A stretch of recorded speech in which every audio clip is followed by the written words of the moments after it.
Animals, as I'm sure you know, are all very different. Their personalities, their behaviors. Um, we have leopards. I believe we've got almost 90 leopards now that are mostly from conflict situations. Elephants in particular, people have this incredible connection with. They've got a something about them. They're so smart. They are so compassionate, and all animals deserve our respect and compassion. But elephants, if you can't if you can't connect there's no soul in you. You know, we've got elephants that are they're some of the most forgiving after seeing what they've been through, and that they can even trust a human, much less, our amazing caregivers, letting them close to them to maybe give them painful medical treatments. They're cleaning wounds, they're fixing their feet. It's not comfortable for the elephants, but they know what's going on. They let it happen, and it's all part of their recovery to help them build confidence and, get some trust in their caregivers. Welcome to the Better Life for Animals podcast, where we amplify the voices of animal advocates, sanctuaries, and changemakers working toward a kinder, more compassionate world. Through powerful stories and expert insights, we shine a light on the efforts to rescue, protect, and advocate for animals. Be sure to subscribe wherever you're watching or listening. Every follower helps us reach more people. And support animal sanctuaries. Enjoy the conversation. Our guest today is Dana Wilson. Dana is the Director of Marketing and Communications for Wildlife SOS USA. After almost 4 decades as a professional in the corporate world, he took the role at the India-based Wildlife Conservation and Rescue NGO, determined to make a lasting difference. Having served as a volunteer for many animal welfare organizations over the years, India's strong animal protection laws and community's passion for wildlife won his heart, and he jumped into his nonprofit role full-time. Dana guides the organization's efforts to tell compelling stories of challenge, trauma, rescue, and recovery to Western audiences who may never experience the wonder of seeing an elephant in the wild or a leopard silently stalking a dense forest. Dana also serves on the board of SNP Foundation, a small all-volunteer Costa Rican organization focused on empowering local veterinarians to spay and neuter the dogs and cats in their communities. Dana, welcome to the podcast. There's so much ground we can cover today. Thanks so much. It sounds like we have many intersecting interests, so this will be fun. Why don't you start by telling us your story of transition from corporate life and what made you decide to go with Wildlife SOS USA? So I have volunteered for many organizations over the years, animal welfare organizations, starting from back in the 80s. I'll date myself here. My partner and I started doing trap, neuter, return for cats, which is kind of a controversial issue, but we saw a big problem where our neighbors had cats, and they were letting them breed and causing a bigger problem. Because I love wildlife, I love birds, I want to see them protected as well. So we started there, and it just kind of grew from volunteering. And at the time I was vegetarian, and then led into being vegan, and it's been a journey. The corporate world was interesting. I've seen a lot and traveled a lot. And when I learned about Wildlife SOS and just the amazing work that they do, I was all in. Very good. Well, tell us, what is India getting right? Their wildlife protection laws are spectacular. Not to say there aren't plenty of problems, but they have protections that most countries in the West have no idea or no concept of.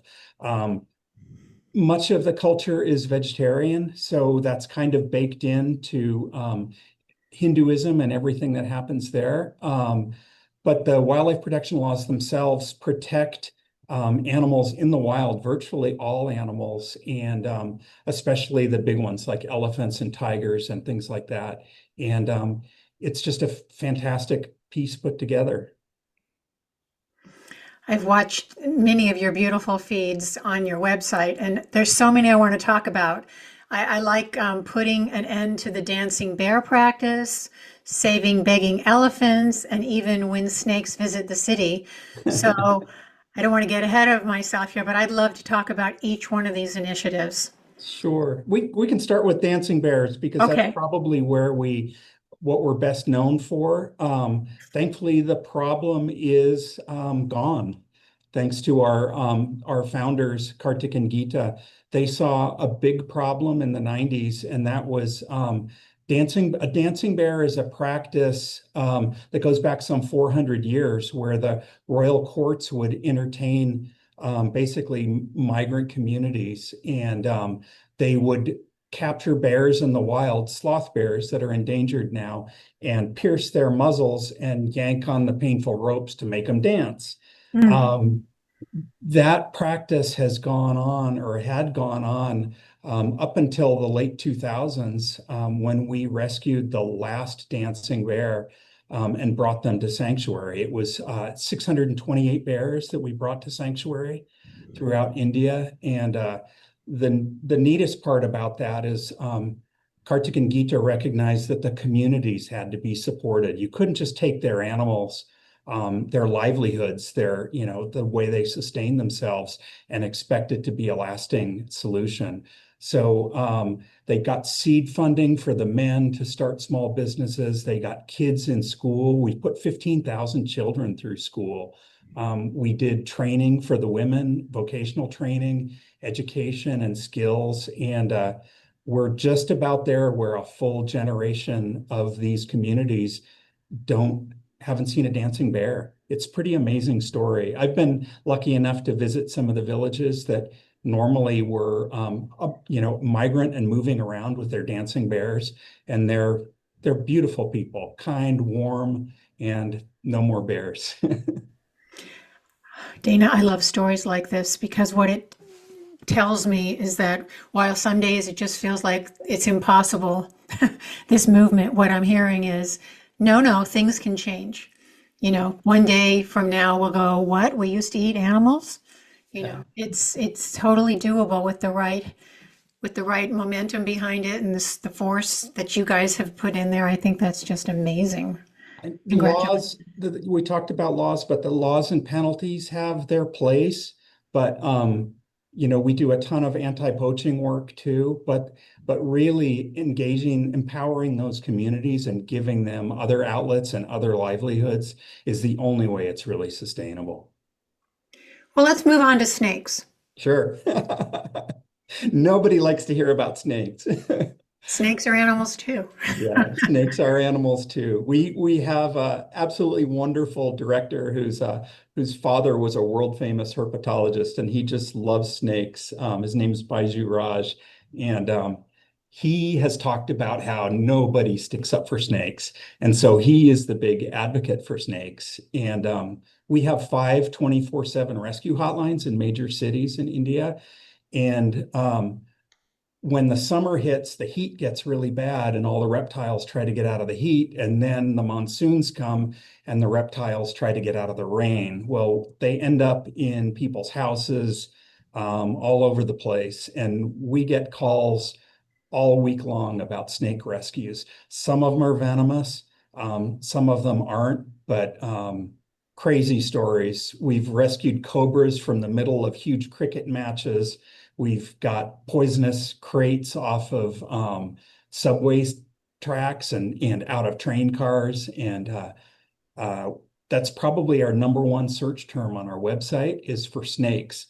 At the same time, if we share information about snakes, I get all kinds of hate mail about how, oh, you got to give us trigger warnings and things like that, because a lot of people have a real visceral relation, or response to snakes. So it's always funny. It makes me laugh. Well, I was reading though that most of them are not venomous. There are just a small portion of them that are venomous in India, but they're pretty dangerous. Kraits, especially cobras. Cobras can be huge. Our teams are such pros at it. It's amazing to watch them work. On our National Geographic show, Nat Geo Wild Show, Jungle Animal Rescue, you can see Baiju handling snakes because he gets called in. This one was a schoolhouse that was filmed, so there was a cobra in a schoolhouse, and Baiju's just so calm and soft-handed, touching these incredibly dangerous snakes, and they're just calm, and he puts them in a bag, and that's it.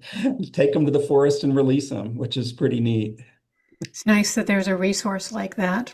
Uh, I find there are some animals that are just misunderstood, like let's take a shark or a wolf, here in the United States. And, they're misunderstood. And it really is to their detriment. So I think it's wonderful what you do to educate people. You know, let's understand what we've got here, and there are resources, there are ways to, call us, we'll come and help you, as opposed to just, going over the deep end here over an animal. So many animals just deserve our respect, right? And at an Right. arm's distance, especially wildlife. We love them, we can enjoy them. We can't invite them into our communities, and when we're in their environment, we have to tread lightly and respect them. And that goes for all the different animals that we help. Even elephants, and some of the captive elephants that we'll talk in a bit, they can be incredibly dangerous. Hmm. They can be scared. They're emotional animals. And a 6,000-pound animal, even, an elephant with a kind heart, can be really deadly if you're not really careful. I've witnessed mother elephants with their young letting us know, like, no, you're too close. Yeah. They're very territorial. Well, let's move on to elephants. I Okay. know you have some great stories. Yeah, we've rescued a little over 50 elephants. India is very unique. Let me take a step back. So there are about 40,000 elephants in the wild, which I'll put an asterisk next to that. There was a new study that just came out in the past 2 weeks that I'll talk about. But about 27,000 of those elephants are in India. So by far the vast majority of wild elephants are in India. So it's the prime location to save and protect wild elephants. Because those mass elephants or number of elephants are there, and there's that longstanding culture of capturing wild elephants and bringing them into domestic work. They've been used for battle, for wars historically, and that just kind of changed into working for humans, almost like a farm tractor or something like that. They're used for tourist rides, all sorts of things like that. So there's quite a bit of, there are about 2,700 captive elephants in India. About 300 of them are considered begging elephants, which I'll talk about.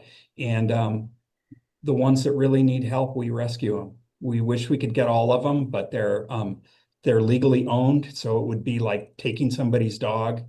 Here in the U.S. would be something to compare with, and it's just hard. It gets legal, it gets a little bit messy, but we have done a really good job. We specifically focus on the begging elephants and abused animals and elephants that are used for begging and illegally owned.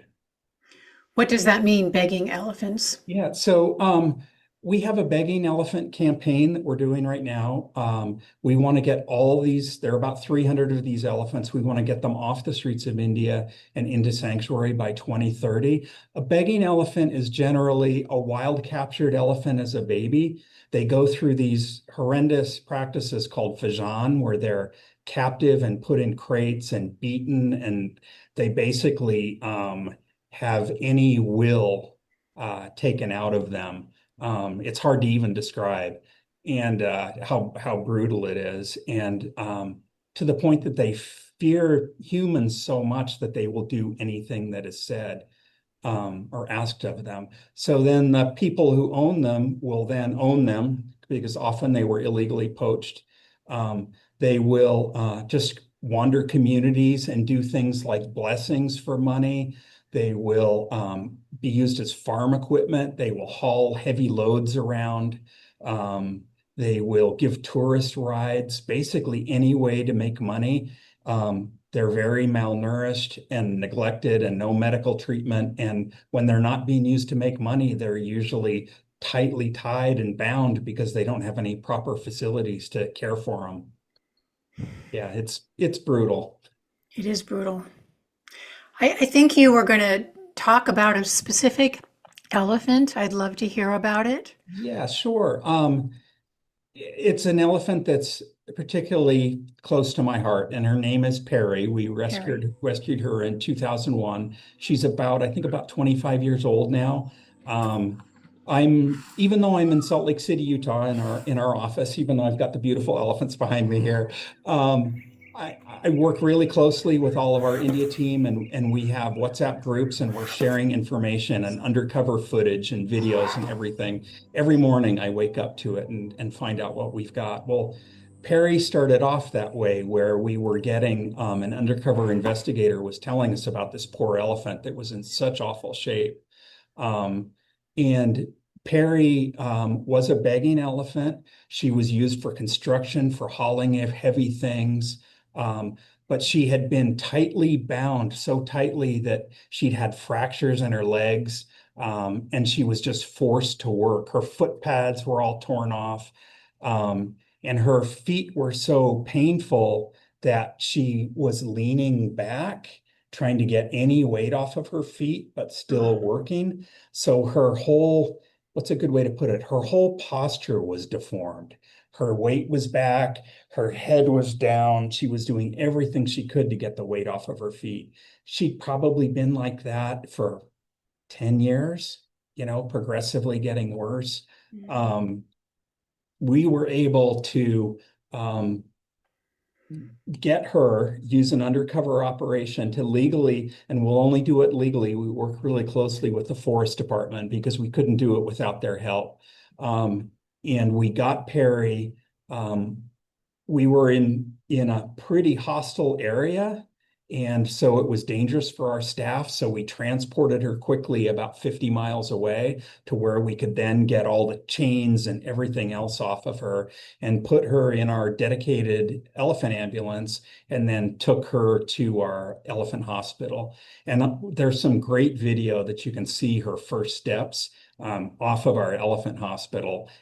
She's just walking slowly. You can see her barely move. Well, I saw her, and I've been checking up on her. I saw her a few months ago at our elephant hospital facility. I did not even recognize her.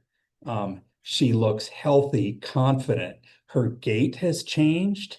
Huh. So like as her feet are getting better, her back posture and problems are no longer there. Her head isn't down, and it's just Mhm. this amazing transformation. And I think I sent you some really good video. If you Yes, don't and have we it, will you can share see it it. on our yeah Yes. on our YouTube channel too. So it's a she's just an example of one of the many begging elephants we see, and she's just a real heartwarming story about what we can do if we all just try.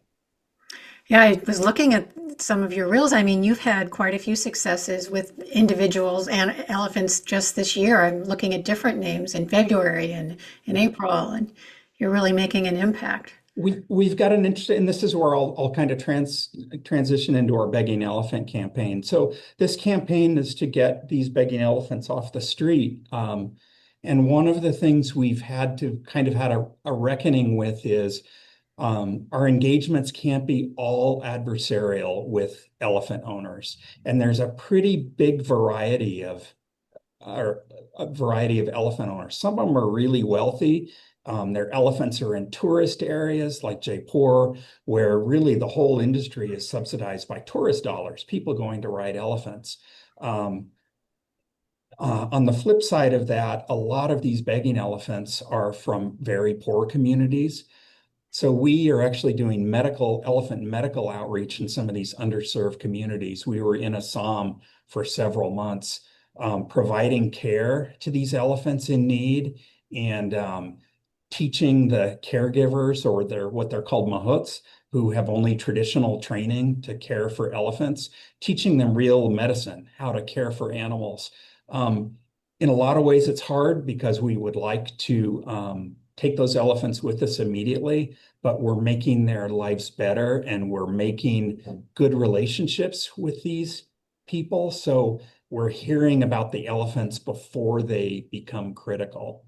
Kind of the concept for this program came from an elephant named Modi a few years ago who had fallen over, and we spent almost 6 weeks trying to rescue the poor elephant, and he eventually passed away because we couldn't get him. We could never get him to stand up and be strong enough, and that's when we vowed that we weren't going to let that happen.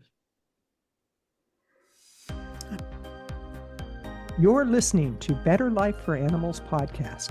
Our mission is to amplify the voices of animal advocates, sanctuaries, and changemakers working toward a kinder, more compassionate world. But we can't do it alone. We need your help. First of all, go ahead and subscribe to this channel wherever you're watching or listening. And then get involved by visiting betterlifeforanimals.com. That's betterlifeforanimals.com. Be sure to check out our blog, learn more about incredible sanctuaries, and explore our book section, where 100% of net proceeds from book sales are donated to sanctuaries. Every action you take helps to make a difference. And remember, subscribe to this channel. And now, back to the show. Great. If you're just joining us, we are speaking with Dana Wilson of Wildlife SOS, and this is Better Life for Animals. Dana, how does compassion play? How does it play a role in the philosophy and daily practices of animal sanctuaries like Wildlife SOS? Boy, that's a great question.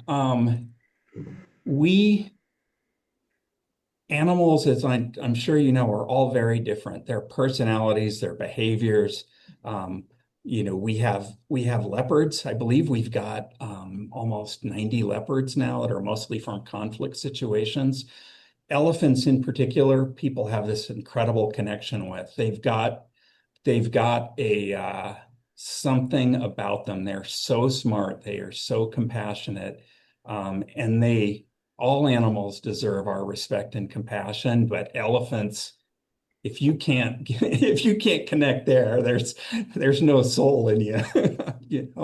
We've got elephants that are they're some of the most forgiving after seeing what they've been through, and that they can even trust a human, much less, our amazing caregivers, letting them close to them to maybe give them painful medical treatments. They're cleaning wounds, they're fixing their feet. It's not comfortable for the elephants, but they know what's going on. They let it happen, and it's all part of their recovery to help them build confidence and, get some trust in their caregivers. And I'm always amazed that elephants are able to. I don't think they forget. They don't forget, but they start to trust humans again, or at least our caregivers. Well, I know animals are different, but in one way, they're all the same. And we all feel, we all suffer, we all have our hearts broken, and They're animals just like are no us. different. We're animals They're too. no different. That's right. What do you think it means for sanctuaries to care not only for the individual animals, but also to protect the entire species and natural habitats?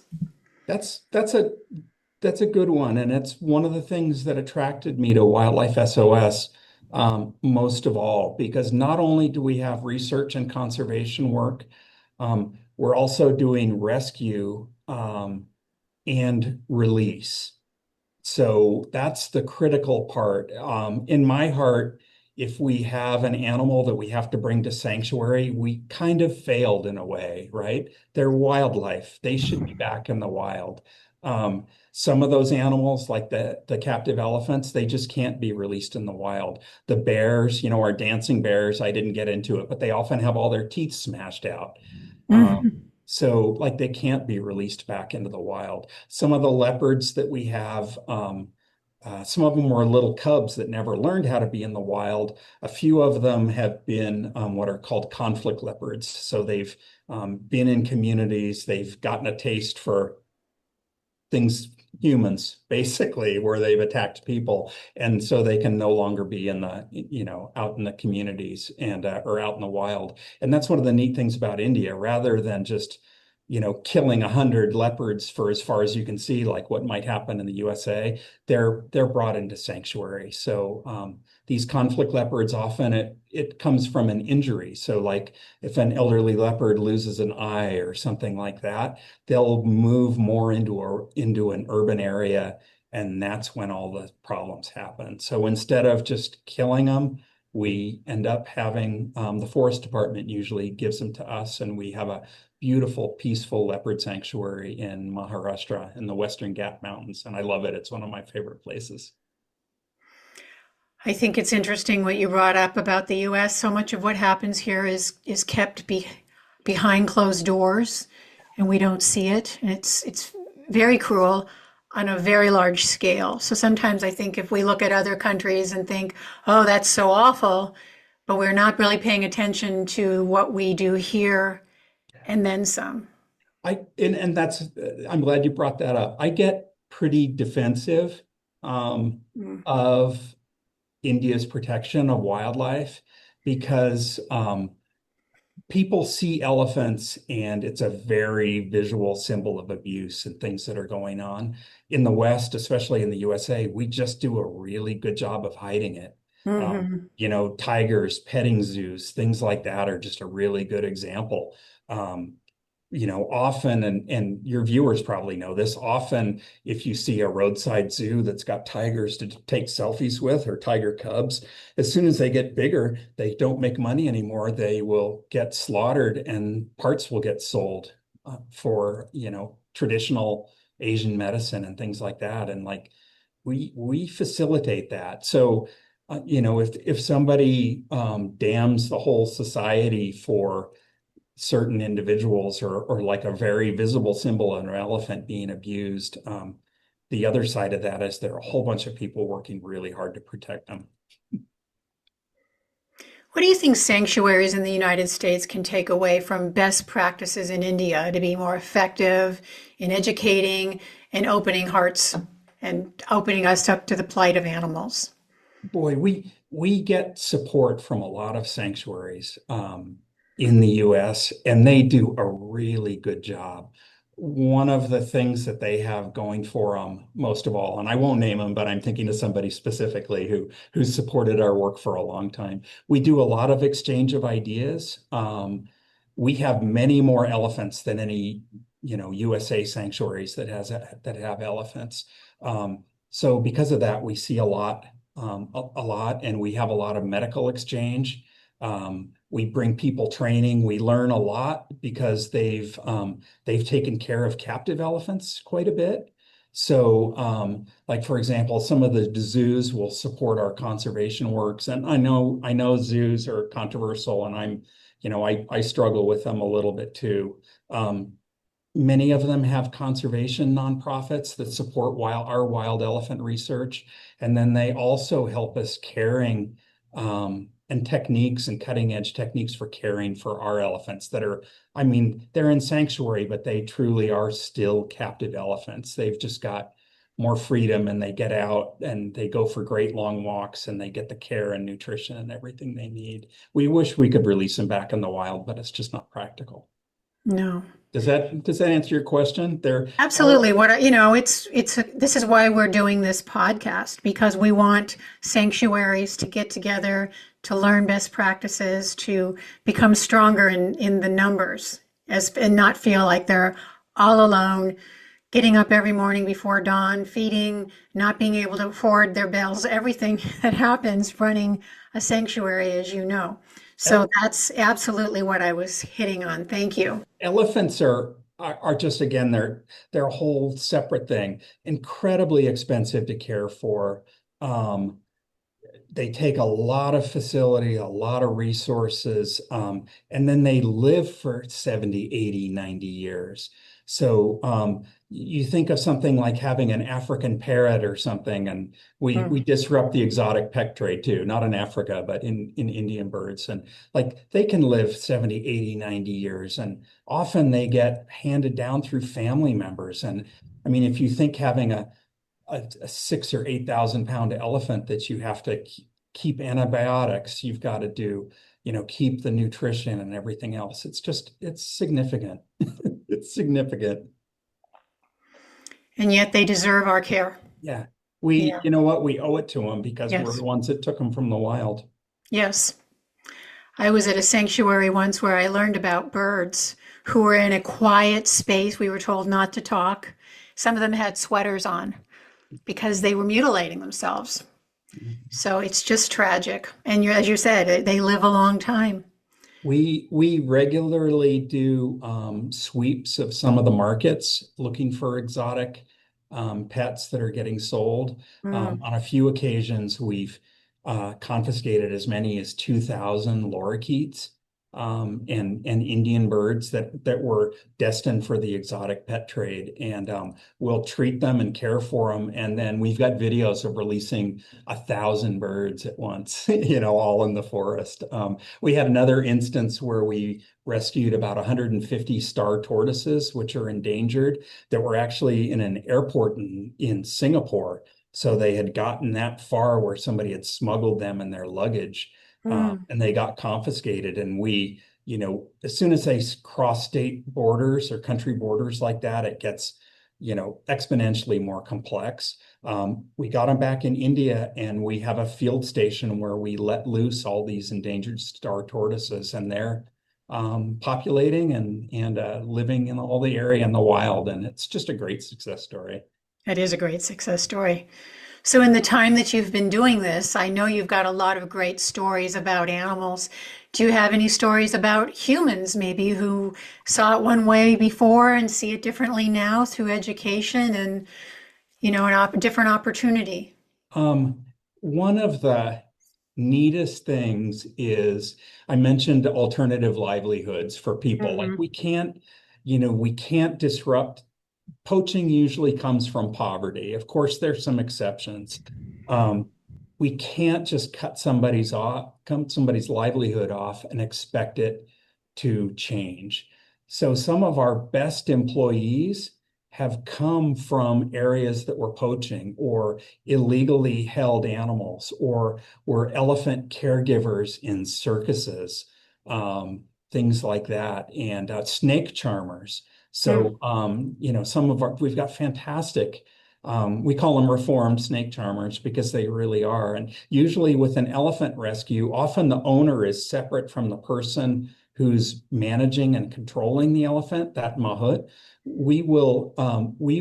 If they're willing to learn our compassionate care methods and, be progressive and learn a different way, we will offer them a job to care for elephants.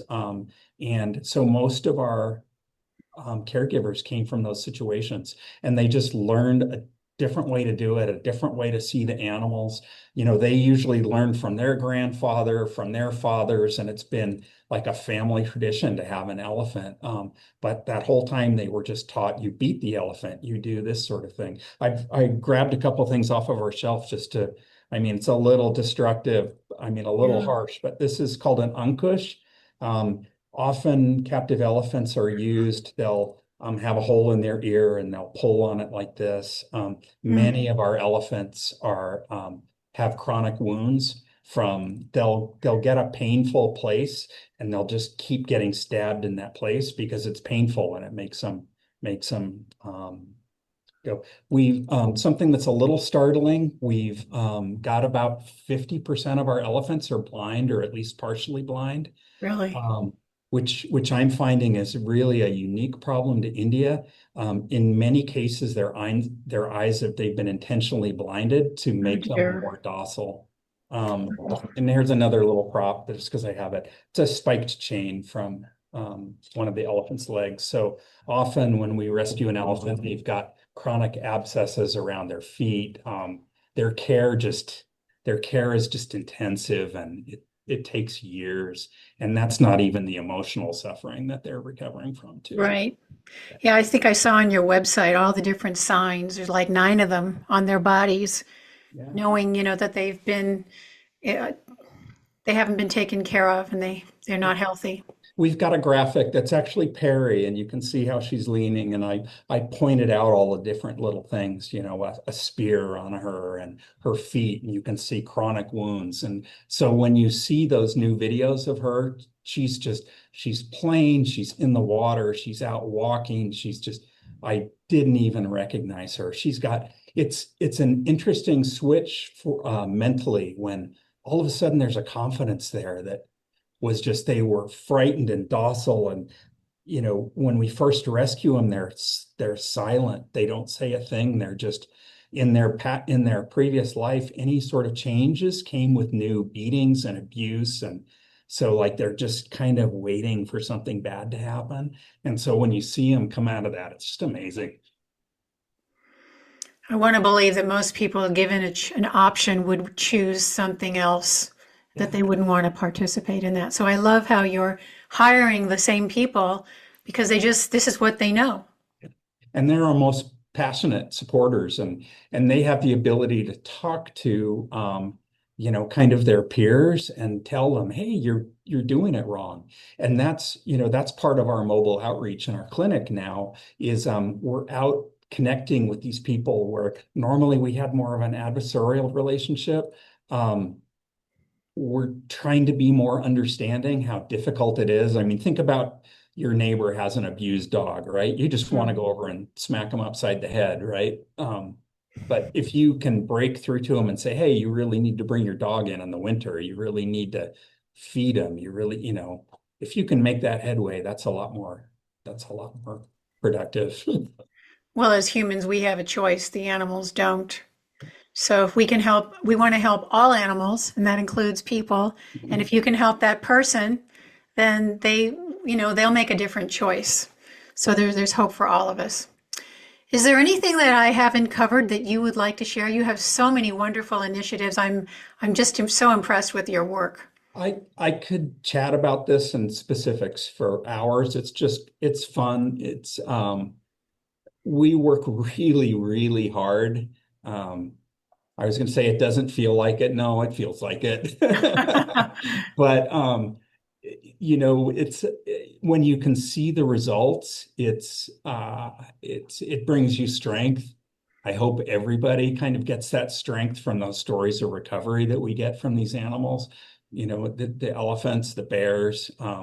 There's a story, a bear named Vossi who just recently got a prosthetic paw from the Wizard of Paws, did one over the summer. And it's kind of a neat story. She's a bear a sloth bear that lost a paw in a snare. Mm-hmm. So, but it's worth finding. It's out there if you watch the show. What else I could talk forever. Get to our website, wildlifesos.org. And if you like YouTube and watching video, our videographers and photographers are spectacular. And we've got so many good videos. You can find us at Wildlife SOS on YouTube. How can our listeners support you, Dana? Go to our website. There are donation buttons there, or you can go to give.wildlifesos.org. We are all supporter-based. So we do have some grants. I mentioned some of the zoos that support our conservation work that we appreciate very much.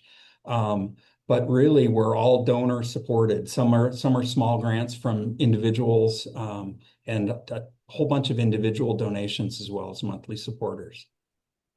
Very good. Thank you so much for doing this. I've loved talking with you. Thank you. This has been Dana Wilson of Wildlife SOS, and I'm Cheryl Moss of Better Life for Animals. And if you've enjoyed today's podcast, please like and subscribe so that we can all create a better life for animals. Thank you for joining us on the Better Life for Animals podcast. Together, we can create a world where all beings are treated with dignity, respect, and care. If you enjoyed this episode, be sure to subscribe, rate, and review wherever you're listening. It helps us reach more people and spread awareness about the incredible work happening in animal sanctuaries. You can also share this episode with friends and fellow advocates to keep the conversation going. Until next time, keep speaking up, taking action, and making a difference for the animals.